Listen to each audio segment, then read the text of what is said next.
Le premier cours, analyse dimensionnelle, tahlil bu'di.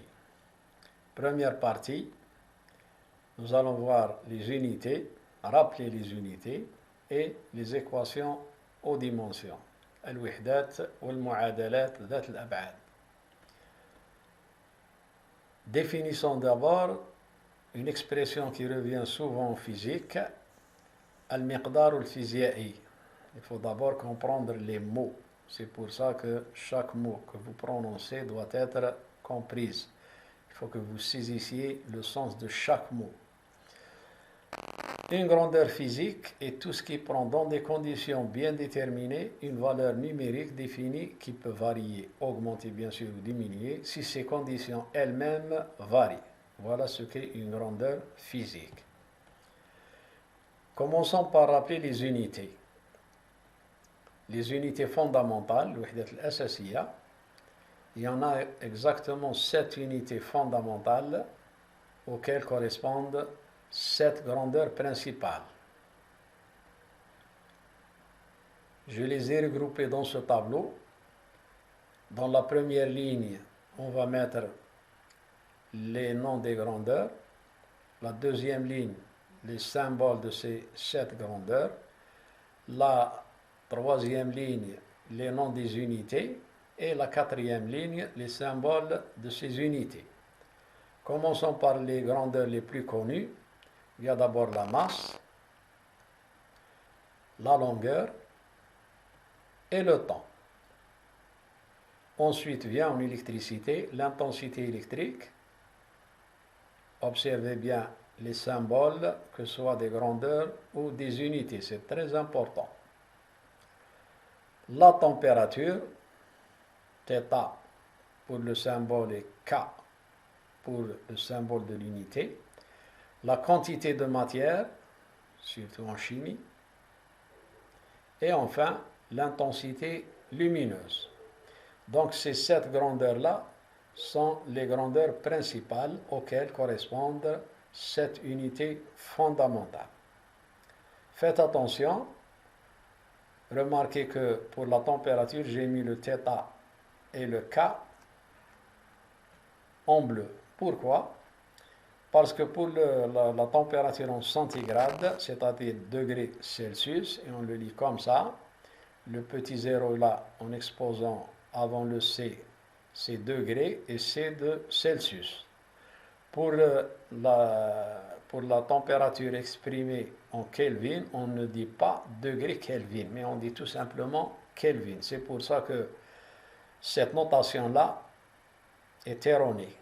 Lorsque vous exprimez une température en Kelvin, mettez le K tout seul, sans cet exposant ou ce petit symbole avant la lettre. Donc ça, c'est une erreur qui est fréquente, qu'il faut éviter. Les unités dérivées, il y a les unités dérivées, il y a les unités secondaires, et il y a l'unité supplémentaire. Qu'est-ce que les unités dérivées? Parce qu'en physique, il n'y a pas que 7 unités, il y en a des dizaines. Donc toutes les unités des grandeurs physiques, à l'exception des 7 précitées, dérivent des unités fondamentales citées ci-dessus. Exemple, le Newton. Ce n'est pas une unité principale, mais c'est une unité dérivée qui exprime une force. Le joule, il y a l'ohm, le farad, etc.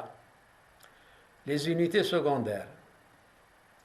En plus des unités fondamentales, il existe des unités secondaires pour quelques grandeurs, pas pour toutes les grandeurs, mais pour quelques grandeurs. Exemple, pour la température, vous avez le degré Celsius, fréquemment utilisé, et vous avez aussi le degré Fahrenheit, qui est toujours en vigueur, surtout aux États-Unis.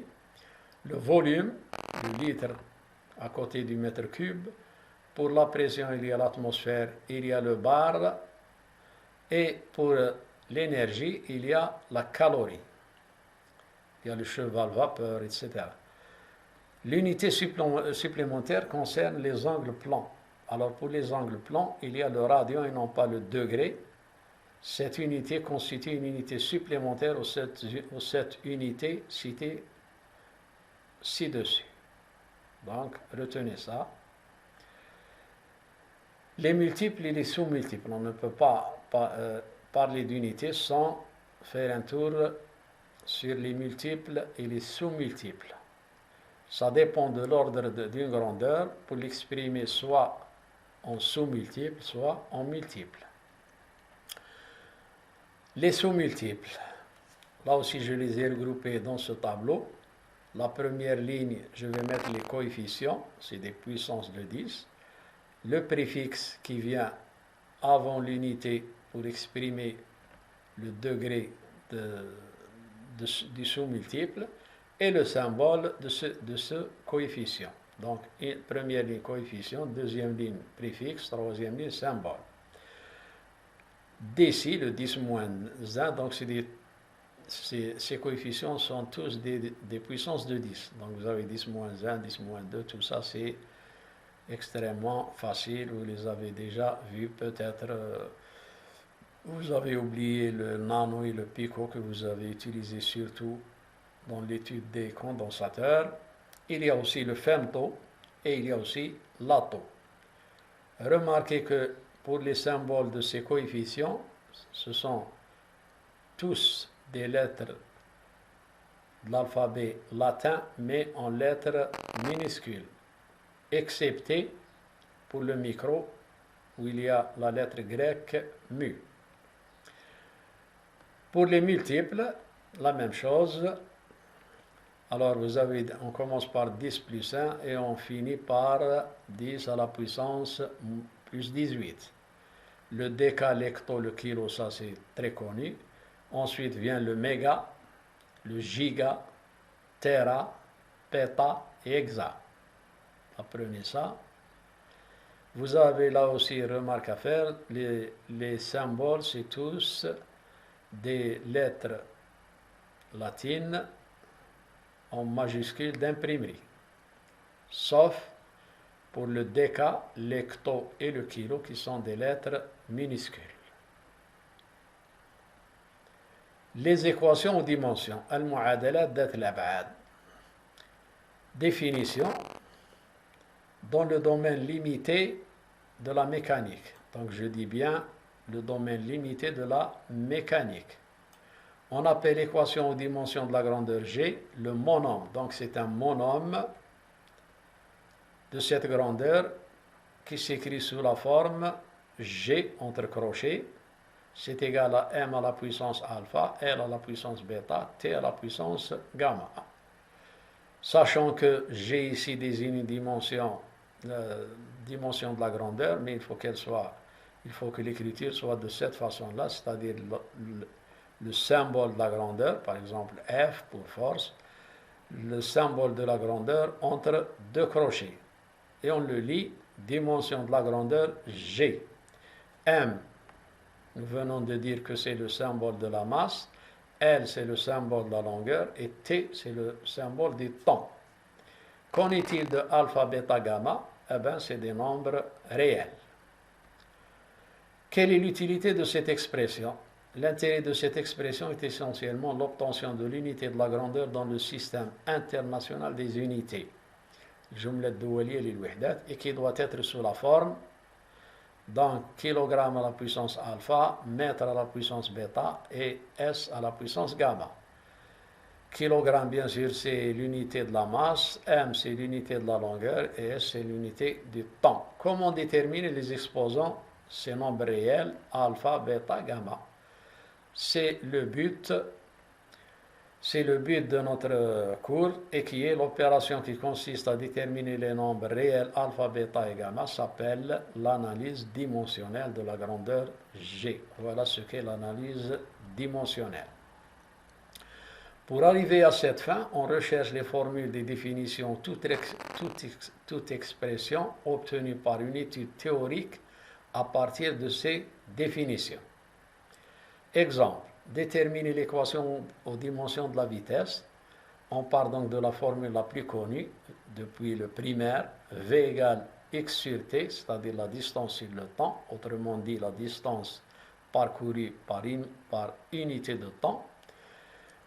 La dimension de v est égale à la dimension de x, c'est la dimension de t.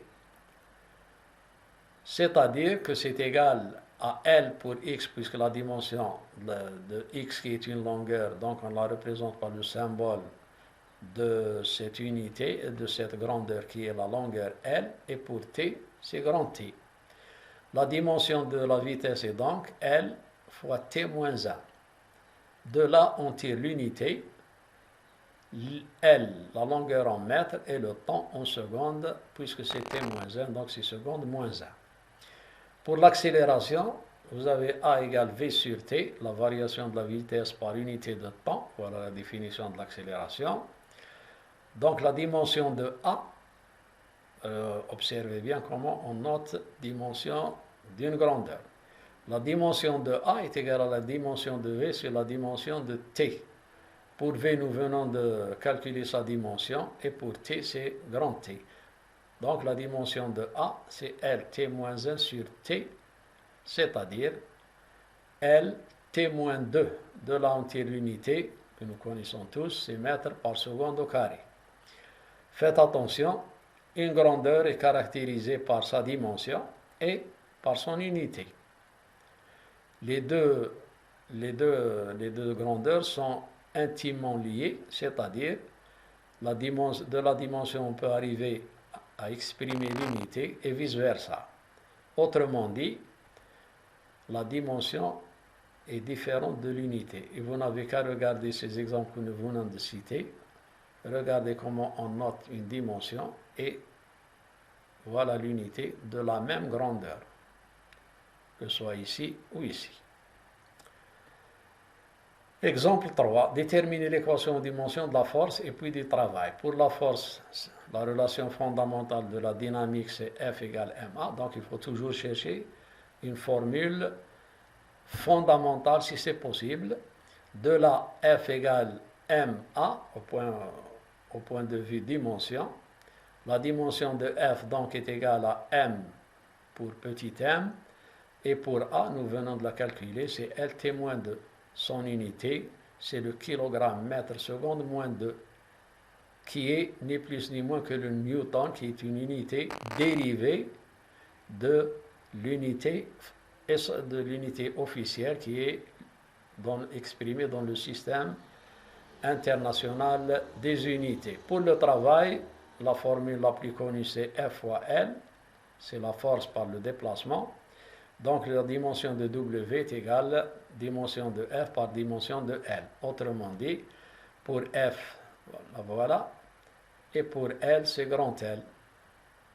Voilà la dimension du travail, ml au carré t moins 2, son unité, donc kilogramme, mètre au carré, seconde à la puissance moins 2, qui est le newton mètre, ou bien le joule. Donc ça, c'est une unité dérivée, le joule. Exemple 5. Déterminer les équations de dimension et les unités de la résistance R et de l'induction magnétique B. Alors, jusqu'à présent, on était dans la mécanique. Maintenant, on passe à l'électromagnétisme. Donc, il faut introduire une formule à 4 dimensions, et ce, en ajoutant la grandeur fondamentale de l'intensité électrique, dont le symbole est I. Donc, l'expression devient G, ça c'est dans le domaine de l'électromagnétisme. La dimension de G est égale à M à la puissance alpha, L bêta, T gamma et I delta. Donc il y a quatre grandeurs ici. Nous connaissons la formule de la puissance pour arriver à exprimer, à trouver une formule pour R, pour la résistance. R c'est égal donc à P sur I au carré. Or, P, c'est égal au travail sur le temps, le travail fourni par unité de seconde. Donc, R est égal à W sur T, I au carré par remplacement. Nous savons d'autre part que le travail est égal à FL dont nous avons calculé sa dimension. De tout ça, on tire la dimension de R est égale donc à la dimension de W sur ti au carré. Donc la dimension de R est égale, pour le travail, nous l'avons calculé, ml carré t moins 2, t, grand T, et pour I, c'est I au carré. Ça, c'est la dimension, donc exprimée avec les symboles des grandeurs, des grandeurs fondamentales. Sa dimension donc est donc il faut, de préférence, il s'est exigé d'exprimer la grandeur d'une unité sous forme d'un produit. C'est mieux qu'un quotient. Son unité, donc une fois que j'ai obtenu la dimension, il est très simple de passer à l'unité. L'unité, bien sûr, dans le système international. Kilogramme, mètre au carré, seconde à la puissance moins 3, A à la puissance moins 2. Cette unité officielle dans le système international, ce n'est ni plus ni moins que l'unité dérivée qui est le ohm. Pour l'induction magnétique, F, on doit connaître cette formule-là, F c'est égal à Q fois le produit vectoriel de la vitesse par l'induction magnétique. Ce qui nous intéresse, c'est l'intensité du produit vectoriel qui est égal à Q, puisque Q c'est une constante, pour le produit vectoriel, son module, c'est le produit des modules des deux vecteurs par sinus alpha. Alpha, c'est l'angle entre la vitesse et l'induction magnétique. Or, ici, on a Q. Or, Q, c'est égal à I fois T. C'est une quantité d'électricité. Cette formule aussi doit être connue. On arrive à B. Donc, B, c'est égal à F sur Q, V sinus alpha. Nous connaissons la dimension de F. Nous connaissons la dimension de V. Pour Q, c'est IT, donc c'est grand I fois grand T. Voilà. IT. Pour la vitesse, c'est LT moins 1. Ah, pour sinus alpha, j'ai pris 1. Nous allons y revenir tout de suite après. Pourquoi j'ai pris sinus alpha égale 1. La dimension de B est donc MT moins 2. I à la puissance moins 1, après, bien sûr, les simplifications à faire. Son unité, c'est kilogramme, seconde moins 2, ampère moins 1. Ça, c'est le Tesla que nous connaissons, que nous avons rencontré. Généralisation. Alors, qu'en est-il lorsque on est dans tous les domaines de la physique? Dans le cas général, l'équation dimension d'une grandeur G prend la forme, donc dimension de G égale, vous voyez, il y a ici tous les symboles, les 7 symboles des 7 grandeurs fondamentales, des 7 grandeurs principales. Et voilà, donc au lieu de alpha, bêta, j'ai changé les exposants en lettres latines. N, symbole de la quantité de matière.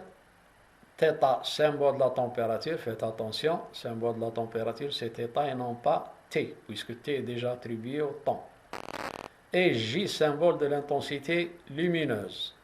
Remarque, les fonctions exponentielles, logarithmiques, trigonométriques, ainsi que les constantes et tout ce qui se trouve à l'intérieur de ces fonctions ont pour dimension la valeur 1. Vous comprenez maintenant pourquoi j'ai pris pour sinus alpha la valeur 1, voilà, les fonctions logarithmiques, exponentielles, trigonométriques, pour les constantes, pour tout ce qui se trouve à l'intérieur de ces fonctions, c'est toujours 1.